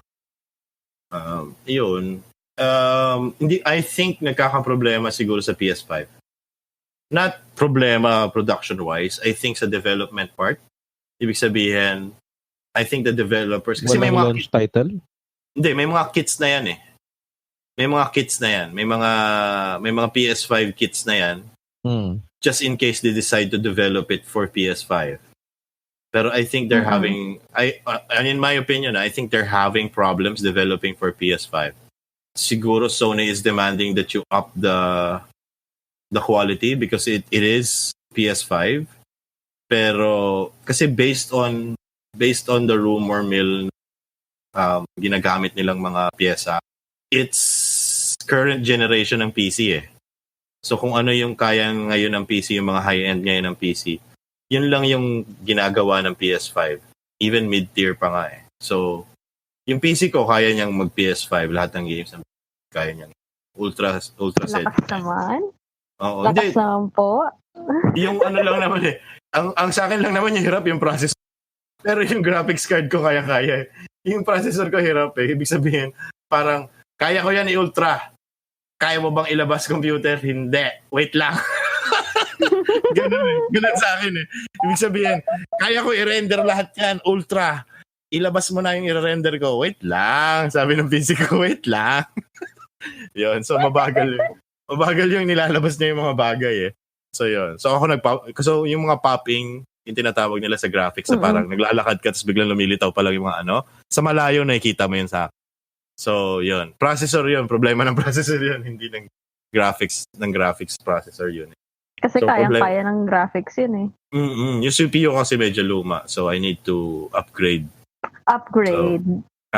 Medyo magastos kasi yan. Yan yung dalawang magastos eh. Saka na. Wait lang. Pag nag-birthday na ako. Yan na lang yun. Every year. Ay, nako. Pero sayang wala si Dexty kasi gusto ko nga siyang interviewin. Di susunod. Last week kasi wala tayo eh. Oo nga, hindi ko nasabi ko na yun, nakwento ko naman sa podcast Pero kasi talagang magaing lalamunan. Tsaka wala ako last week eh. Saan ka? Di ba nga, wala akong date. Sana nga meron eh. Hindi ganun. Nag-a-apply ka. Anyway. Live to, ha? Hindi ako nag-a-apply. Ano ba? Hindi ko kakat. Anong sinare? Hindi rin kakat yan. Yan na yung podcast title. Looking for. Looking for. Hindi Ano pa ba? Ano pa bang balita ngayon? Maraming nangyari actually. Sa akin, ano ba? Ikaw, ano ba naglalaro? Ano ba nilalaro mo ngayon, Vivs? Niloloko mo naman ako eh. Wala akong malaro, di ba? Sa bagay. Ikaw dyan, wala ka bang bagong in-install dyan? Wala akong choice. Ang daming libre sa Epic Games. Pinag-iisipan ko mabuti yung Final Fantasy 8. Kaso sabi mo nga, since gano'n yung nangyari, parang ayoko na talaga ano lang siya? Biblihin. Smoother. Siyempre, wala masyado na yung loading, di ba? Kasi wala naman CD. Mm-mm. Pero smoother siya. Pero it's the same thing. So, ang aking kalsi doon, hindi ko naman masyado na-tripan talaga yung 8. Yung 7 talaga yung na-tripan ko. Bakit? Yung 8, pati mo na-tripan? kasi nagkaklase sila eh. Ayoko magpunta sa klase eh. Kasi pupunta ako sa kabilang klase, may tinamad ako. Ginamit ko lang yung save ng kaibigan ko. Tapos na ba yung klase dito? Sige, pakopya ha. Tapos ayun nilaro ko na. Para puro labanan na lang. So, yun. Ako ngayon, ang pinasok ko, bumalik ako sa Rainbow Six Siege. So, yun. Natutuwa ako kasi, alam mo yung, matagal kang hindi naglaro ng isang game, so kinakapa mo ulit siya, di ba? Tapos yung first few hours mo is parang, ang bobo ko na dito, hindi na ako marunong. Tapos after a while, bumalik na yung pulso mo. So parang, tapos may nagtanong pa sa akin doon, kasi unang server ko is, sa Rainbow Six Siege, for those who don't know, the Rainbow Six Siege is that you have to communicate with everyone while you're playing. Ibig sabihin, you have to do call-outs, nasan yung kalaban, nasan sila, ganyan. Yun talaga yung pinaka-essence niya. If you don't do that, mahirapan ka sa game kasi maghula-hula ka lang. So, or magta-type lang sila kung di sila marunong mag-English or something like that, ganyan. Mahirap yun. Kasi yung first server na sinasalihan ko is Chinese server. So, walang marunong ginagamit nila yung mic pero Chinese yung ginagamit nila. Ang sunod ko naman ngayon na server na inaano na is Southeast Asia. Kumo-connect pala doon automatic yung mga Indians. Hindi sila Singaporeans na Indians. Indians talaga sila. So, Southeast Asia yung server na pinakamalapit sa kanila. Which is funny kasi ang layo-layo. Tapos yun, nakakapag-English naman doon. May nagtanong sa akin. Pero sa Dubai eh. Oo. Sa Dubai, sorry, just to add, C-server din kami. Talaga? Grabe, convoluted pa lang C-server. Kasi Australians din, kumukonect din dyan eh. Meron din kasing, tawag dito, meron din kasing Indian server, pero I don't play sa Indian server. Maganda ang ping ng C-server dito. Oo. Tapos,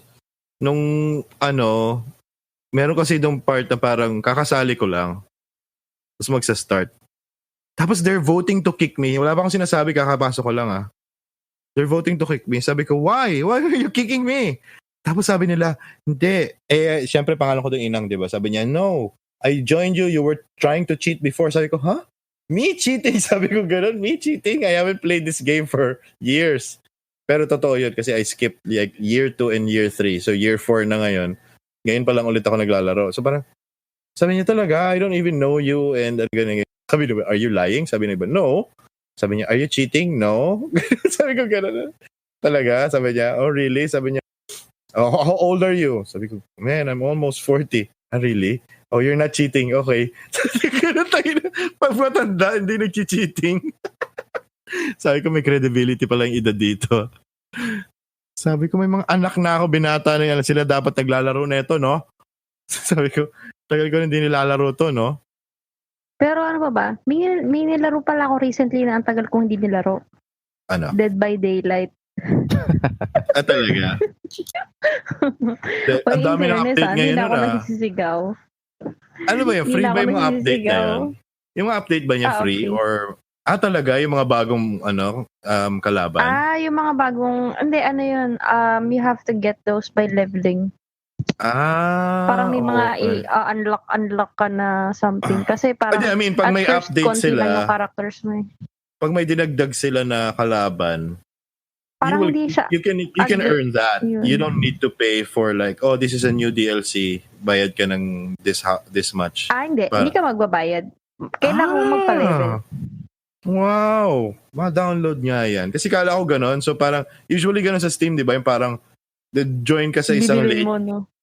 Join ka sa late game. Mura lang siya yung base game, pero pag nakita mo kung gaano kalayo na yung game, parang aabot ka ng mga 7,000 kasi ang dami niya ng DLC na wala ka pa. So alam mo yun, yung parang sabi ka, meron ganun pala yun. Okay. So maganda pala yan, Dead by Daylight. Kailangan lang inisip mo, Magic, kasi yan yung mga panahon ng ang nagpauso niyan, yung panahon yung mga Left 4 Dead, di ba? Yan ang nagpauso ng ganyang genre na parang 4-player co-op, tapos kalaban nyo. Papatayin kayo. Tapos dinagdagan na lang nila yung isa is kasi I think there's a new game that was announced is ganyan din.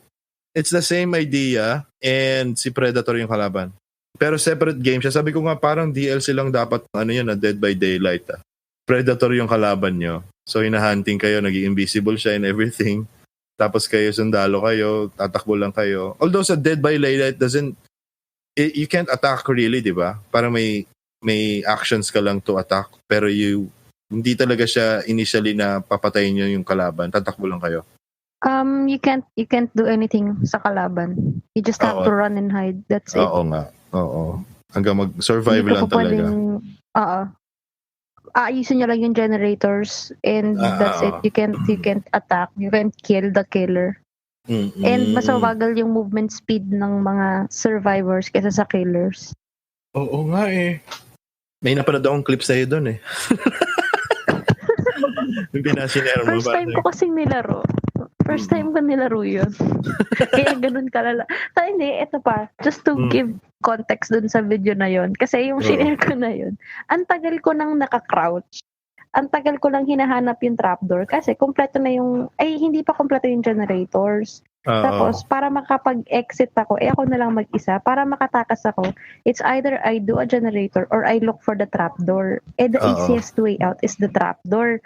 Sabi sa akin ng mga kasama ko, hanapin mo na lang yung trapdoor. So, the whole time, naka-crouch lang ako. Naka-click lang ata sa akin yung control ba or shift. I forgot. Tapos, when the time, naka-hold lang yung control, tapos W, tapos naglalakad. Tapos, nung time na kailangan ko lang tumakbo, nagpanik na ako na wala na sa utak ko kung ano yung takbo. Kaya naging gano'n yung clip. Nangyari yan. Talaga. Lahat naman ng games nangyayari yan eh. Nangyayari. Yung iba nga dyan naiinis eh, di ba? Parang, yung parang, alam mo naman pag nakalimutan mo yung controls, bigla, kasi nataranta ka, sisisihin mo pa yung minsan yung game na parang, kasi naman ang layo-layo ng Dapat baguhin nila to eh. Tapos, di ba? Ang layo kasi. Parang, sanay ako na ang keyboard ko pang Dota, di ba? QWER. Tapos biglang naging pang ng FPS, naging WASD. Ang tagal ko lang hindi nag-FPS. Oo. Yun yung unang step actually eh. Alin? Unang step talaga sa mga multiplayer games is know every control first. Para hindi ka mataranta. Kasi nga, ang number one dyan, lalo na kung competitive, is yung controls hindi mo na dapat tinitignan sa keyboard mo. Kumbaga parang, siya, nature kaya mo na mga siya. Peripherals, di ba? May mga ilaw na rin eh. Oo. Na pang gaming settings para hindi mo na titignan eh. Maaninag ng mata mo eh. Pero talaga pag hindi mo na talaga titignan. Smooth na. Yung galaw mo is natural na. Pero tapos, kasi, ang sunod nun horror is... naman kasi yun. Oo. Ang sunod nun is patterning. Pag nag-patterning ka na, ibig sabihin, yung lahat ng actions ng kalaban, meron kang counter. yun na. Gumagaling ka na niyan bilang isang player. Yun. Tapos pinakahuli niya yung strategizing. Ibig sabihin, hindi na ikaw lang ang issue. Ibig sabihin, on your end, kabisado mo na yung controls, marunong ka na mag-pattern, alam ko na yung counter sa lahat. Yung alam mo naman is isasama mo naman sa teammates mo. Ibig sabihin, strategize naman kayo. Ano yung mga roles nyo? Ano yung mga kailangan nyong gawin? Yun. So, yun na. Pagdating doon, yan na. Mag-esports ka na. Bahala ka na. Patalo naman kayo. So, yun na yun. So, kaya minsan natatalo na lang yung iba kasi yung cohesion na lang ng team. Ganon. Yun. Yung iba doesn't even talk about Dota MM. The others don't. Cohesion ng team. The others don't even talk about this type of things or ganito. Kasi yung iba, katulad ng mga magagaling talaga, is natural na sa nila yun. Ibig sabihin, automatic na yun. Matic na yun. Hindi na kailangan isipin yun na may kailangan isipin ko yung teammates ko, kailangan alam ko na yung controls, kailangan alam ko na. Kasi they learned it through experience. Ibig sabihin, naging natural na sa kanila yung ganun flow. Ibig sabihin, sinuberte rin sila na yung mga kalaban nila, ay yung mga kampi nila, magagaling din. So, natuto rin siya doon, napagsabihan na rin siya, na wag ganito, wag ganyan. So, yun. Pero for the others that would want to get into, yun talaga yung kailangan gawin mo na is learn the controls, tapos you alamin mo yung mga counters and everything like that, yung mga tapos yun, mag-strategize ka na with your teammates. So, yun lang yung tatlong maipapayo ko. Kasi ganun kami dati sa sa Counter-Strike. Dati, gagaling bumarel, pero pag kasama na yung mga ka-team, wala na. Iwan na siya. May sarili siyang daan. Diba? Parang, sige, gusto mo dyan, ha? Tapos masasnipe ka na lang. Yun, hindi pwede yun. Kasi, pero, dapat, nilaro ko din yan dati.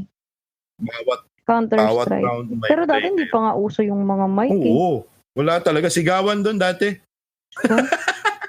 Plan games lang yan dati. Sigawan lang dati. Diba? Isang com shop kayo, no? Sigawan kayo. Inabutan ko rin yan Anita! Sa bridge! Gano'n. Ay mo, Tayo pa.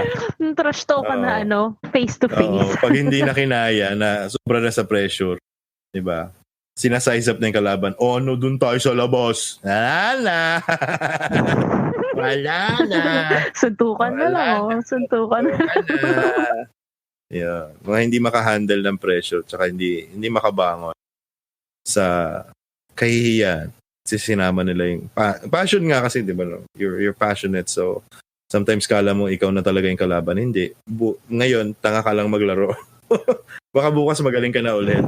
So, relax ka lang. Maraming factors dyan. Kaya nga number 1 dyan yung di ba yung mga pro players, kahit yung mga sa international, may mga sila may mga style sila Lalo na yung, di ba? Chat wheel. May mga pang-tilt nila. Pang-tilt yun kasi nga psychological. Mind game na. Nandun ganun nakataas yung level Mm-hmm. It's not the skills anymore. Mm-hmm. It's how you can shake the skills of your enemy. So, ika nga sa poker, napopoker ako. If you're a poker player, siguro may mga makikinig dyan na nakakaano. If you're a poker player, at first, you will play your hands, you will play the board and everything. But if you're really on a pro level, on a high level, you don't care about your hands, you care about the hands of your opponent na hindi mo nakikita. Pero binabasa mo kung ano yung laro nila. Mm-hmm. Yun na yung laro mo, doon ka na magtatagumpay. Kasi you're playing the hands of your Kasi makikita mo na parang, paano ba yung laruin to? Mahina itong kamay. Sige, ako na lang yung malakas. Diba? So, may bluffing, may ganyan na. So, yun, wala ka nang pakialam sa kamay mo Diba? Kaya nga yung mga pro players, kahit sa mga napapanood sa TV, ganyan, pag medyo nadulas sila sa, all-in na yung labanan, titignan nila yung barate ka, ano ba yung barako? Diba? Parang, ba't ba ako nandito sa sitwasyon na to? Ba't ba ako nakikipaglaban dito? Maubos na pera ko. Pangit pala yung braha ko, fold na lang. Ganon talaga pag high level, high stakes na labanan. So, yun. Next week, siguro ang gusto kong i-delve is let's go into esports finally. Pero ang gusto ko talagang is yung dirty face ng esports. Meaning, is this an issue with everyone and all that? So, when it comes to betting, kasi is this illegal or is it underground? Alam ko most of it is underground, meaning betting between friends and all that, which is okay. We can't stop you. It's freedom and all that. Pero the thing is, if there's like an underground booking system, goes into the tens of thousands of pesos, di ba? Merong website actually for those. I think there's betting, there's online betting naman pagdating dyan. Pero yun. Paalala ko lang, walang bata dapat na nagbebet ha. You have to be 21 years or older. Not 18 hindi 18 to hindi to botohan. Hindi 18 ang adult, 21 years old kasi yun talaga ang batas. Hindi ka pwede magbebet-bet dyan kung teenager ka. Kahit alam naman natin ginagawa niyo, pero sabi ko lang. Wag mo naman i-booking. Ito naman, binubooking mo. Sinasabi ko lang. Siyempre kasi, esports is mostly kids, di ba? Mostly teenagers, mostly high school, college. Medyo nahirapan na yan follow pero nagpa-follow pa rin. Pero yon. Yan ang bagong bilyar eh. Yan ang bagong bilyar. Nung panahon, si Jan. Yan, si Jan. Tignan mo. Narinig ni Jan ang bilyar. Yan, di ba? Bilyar ka naman dyan, di ba? Dati. Di mo. Pero yung dati, nung panahon namin college, yan ang number one pampa-absent is bilyar. So, sa amin doon. Yun nga, kasi nagbago na. Sa batch namin. So, nagbago na. Meron din sa amin, when I went to college, nauso. Pero kasi ang StarCraft, tapos, Ragnarok, yun. Nakaka-addict lang on your own. Nakaka-addict lang sa laruin. Pero on a competitive level, wala pa. Oo. Counter-Strike at most. Pero Counter-Strike, I think, lumabas yan. Second year college na ako. Yung talagang nagpumutok yan eh. So, yun. Pero, yun yung bilyar ngayon. So, dati, ano yan yung sinasabi nila, di ba dyan, yung parang bawal ang mga bilyaran ng mga 100 meters sa school. Ngayon, yung mga di ba? Ngayon, puro internet shop, bawal ka 100 meters sa school kasi hindi na... shop. Hindi na pumapasok, di ba? So, yan, it's the same thing. It's the same thing. Kaya that's the reason why gaming has a bad light because it starts from these roots. How can you deliver gaming to the youngsters? Kasi yun yung hinahatak kadalasan kasi mga bata eh. Yan. Yung mga sobrang bata, iba na ba yan? Puro GTA lang nilalaro niyan sa home shop eh. Di ba? Mga paulit-ulit GTA, ano yan yung San Andreas. Baby sister ko GTA din. Diyos ko Lord. Di ba? Baby sister. Tapos, Diyos ko po, mga pinagagawa niya sa GTA. Exactly. Nakakaloka. Exactly. Which is, ginawa ko rin naman dati. Di ba? Ganyan yung sa start yan. Hanggang sa nag-aaya ka na, laro tayo naman na netong gano'n na nilalaro nung may ingay sa home shop. Hindi na sila sumasali nun. Tapos na natuto na. Nagpa-PUBG na nga siya ngayon. Oo, kasi naimbita na yun. Maganda yung PUBG, ganyan. Isipin mo, 10 years old, nagpa-PUBG, nagro-roast, tapos naka-open mic. One time pumasok ako ng kwarto, naka-open mic siya. Tapos ang ingay-ingay ko, sabi ko, bakit ate naka-open mic ako? Diba? Parang gano'n na sila ngayon eh. Pero dati kasi naalala ko, kaya din ako hindi masyado naging into online games before. Kasi wala akong makalaro ng ganyan. Kaya nag-focus talaga ako sa console. Ayun, senior ko yun lang. Naman yun. Kaya, if you have no one to play with or hindi ka naman masyado tas ayaw mo rin maglaro ng mga multiplayer games and all that, magpupunta ka talaga sa single player game. Tapos, eto pa pala. Aside sa wala akong makalaro, ang pangit ng internet dati. Ay, oo, tama. Sa area namin. Isa pang factor din yun. Kaya din, dati ang nilalaro ko lang run online, Ragnarok. Kaso syempre, since pangit internet mo, sa home shop ka maglalaro. Totoo yun. Diba? What? Tapos ikaw lang mag-isa. 5 years ago? 5 years ago! Yung mga home internet, yabang-yabang na ng mga 3 megs eh. Diba? Anong speed mo? 3 megs? Ang bilis naman! Uy, pa-internet naman! Pa-Facebook naman! Oo. Pa-download naman. Download mo naman ako ng bilis na internet niya. Diba? Ngayon, diba? Pag sinabi mo 10 megs, ay, alam mo, maganda yung plan ng mura lang. Diba? Convert. Diba? Namatay na nga eh. namatay na nga ang namatay na ang chatter about ang bagal ng internet sa Pilipinas. No, 'di ba? Pangit ang mga pangit ang mga what I call this mobile internet. Pangit talaga. As in, we have the worst in the world when it comes to mobile internet. Ay, ito nga pala, PSA to, public service announcement to sa mga yung mga kumukuha yung, di ba, dati using LTE, tas ngayon, Globe and, what do you call this? Globe and Smart and all these networks are advertising 5G. Guys, wala pong 5G ngayon sa Pilipinas. Wala pang phone na 5G. Oo, exactly. Wala pong phone 5G. Kasi you have to have the mechanism for your phone to have 5G. Pero sasabihin na iba dyan, hindi kasi lumalabas sa phone ko 5G. No, it's not 5G. Hindi po 5G yan. 5G pseudo lang yan. Ang 5G po pumapalo ka ng mga 1,000 MB. Ganun po yun. Umabot ka ng 1 gig mahigit sa speed mo. At walang problema manood ng HD dyan, streaming, kahit walang problema po talaga dyan. Hindi po 5G, hindi pa po tayo ready kasi ang 5G sobrang hirap pong i-implement pagdating sa infrastructure. Bakit? Kasi